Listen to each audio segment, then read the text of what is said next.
have a couple of additional conversations, and the next one is with higher education. And so I invite Reverend Dr. Wade Langer and Charles Irvin to come and let's talk.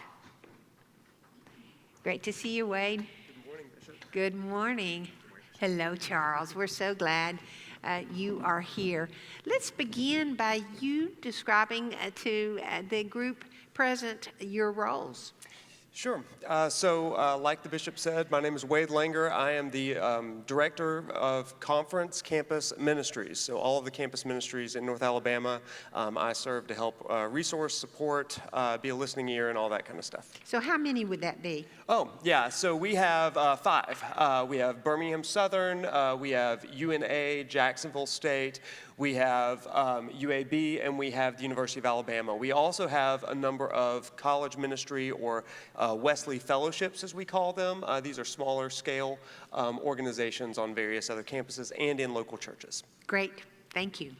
My name is Charles Irving. I am a Wesley delegate of the University of Alabama, and I am a recent graduate of the university as well. And I'm here with Wade as a shadow. We are glad you're here. What was your major? I was a history major and a religious studies major. Okay, great. Well, we are very glad that you're dialoguing with us as well. So here's my next question, whichever one of you wants to answer it, and that is, describe the mission of your ministry and also how it connects with this concept of offering Christ every day. At least once a year, I'll give a sermon, usually on graduation, during our graduation worship services at Wesley, where I will use this now outdated quote from Barbara Walters and Oprah Winfrey, where Oprah said to Barbara Walters, if there had been no you, there would be no me. And my thought regarding campus ministry and kind of our vision, me and the other campus ministers, all of us, we have this idea that campus ministry intersects in a person's life where they are not yet who God is making them into, right? They're not yet who they will be in the future. And so our mission in higher ed is to offer places for all people, all students on our campuses, not just Methodists, not just Christians for that matter, but all people to discover their God-given identity as they fulfill a God-designed purpose. We're going to offer resources in order for them to accomplish that, so that they can graduate, not saying I'm an alumni of Wesley, but they can graduate being sent into a mission field. Okay.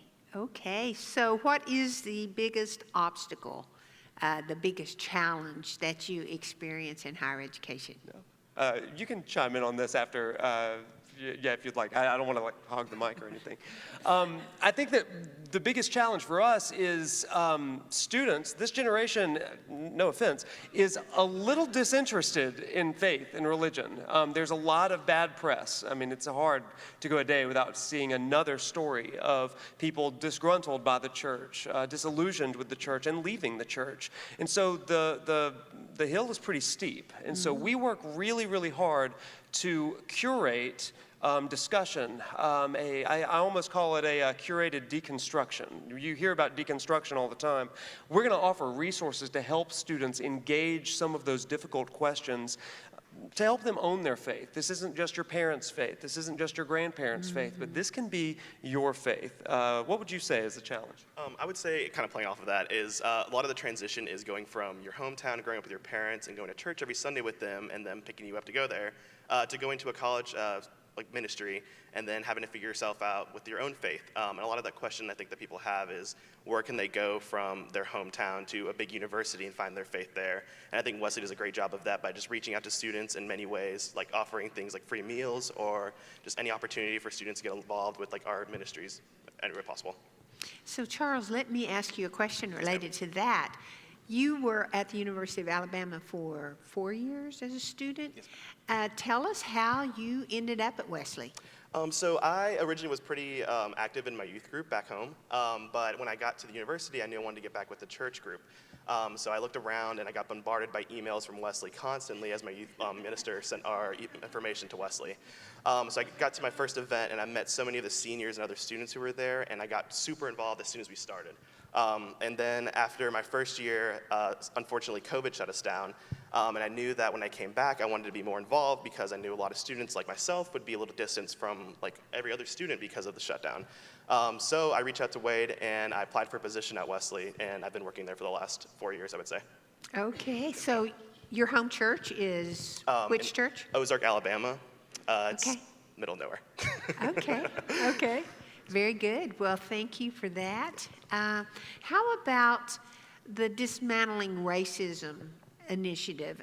What do you do? What does the ministries, or what do the ministries that you oversee do to help us make progress in dismantling racism here in North Alabama and beyond? Well, one of the first things that we do I sometimes call Wesley a missional outpost. We talk about sending missionaries like Joe to Zambia and things like that.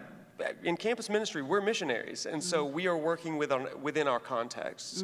And so because our commitment is to all students, we have to break those barriers quickly, especially because we only have students with us for 4 years. Everybody enters the university setting with a deadline.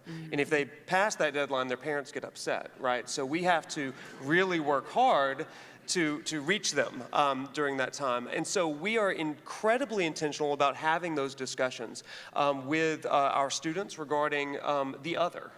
You know, if it's a predominantly white campus ministry, then we're going to have those discussions about who are we missing on this campus. We'll look at the areas of campus that are least reached and who we need to include.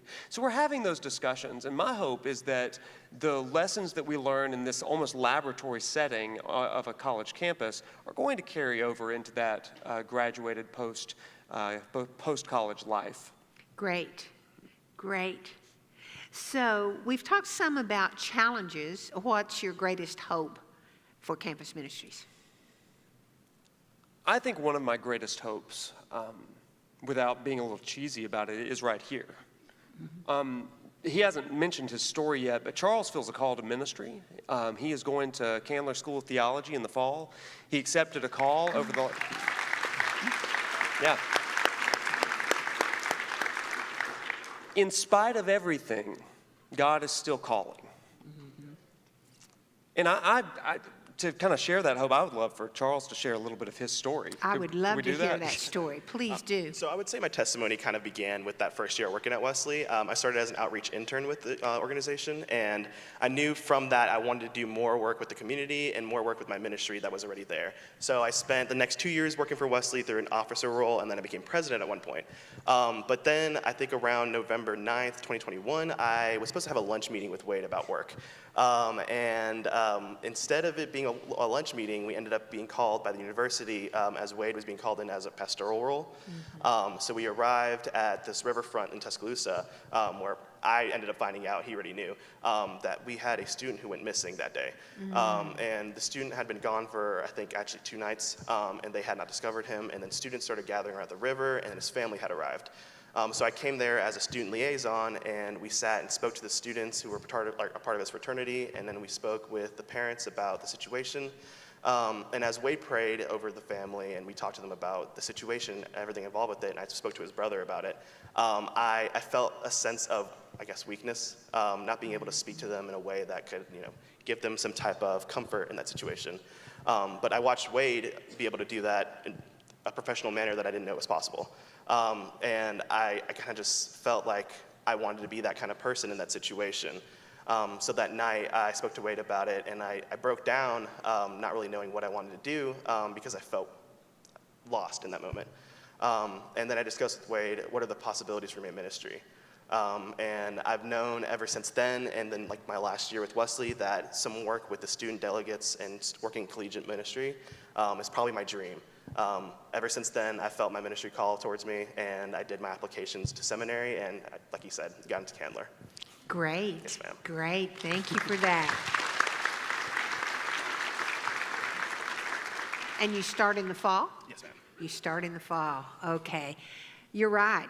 What a perfect example of hope. Yeah, it is such a great reminder to me that some of the things that we do in campus ministry, everybody always hears about the ridiculous things that we do in campus ministry, the long nights, the hot dog eating contests, all kinds of bonkers sort of things, but this is why we do it, right? Because not only is Charles going into ministry, but we really have this idea that and we've said this so many times, we have this idea that all of our students, if you are baptized, you are called. You're going into ministry. And so we're equipping them for a life that is designed by God to make an impact. And I think that that's beautiful. One other thing that I'll say, we have spent a lot of time talking about Elijah in the cave, right? And we talk about how he comes out of the cave and he's experiencing God in that still silence and stuff. But then God says to him, go back the way you came. And at the end of that chapter, do you know what happens? Elijah meets Elisha. He finds his successor. And to me, this is the story that we have. After the storm and after everything, we go out, we do the work of ministry, and we raise up new ones. We raise up new leaders for the future. Very good. Thank you, Wade. And it's good to get out of that cave, isn't it? It is. Okay, will you express your warm appreciation to both Charles and Wade?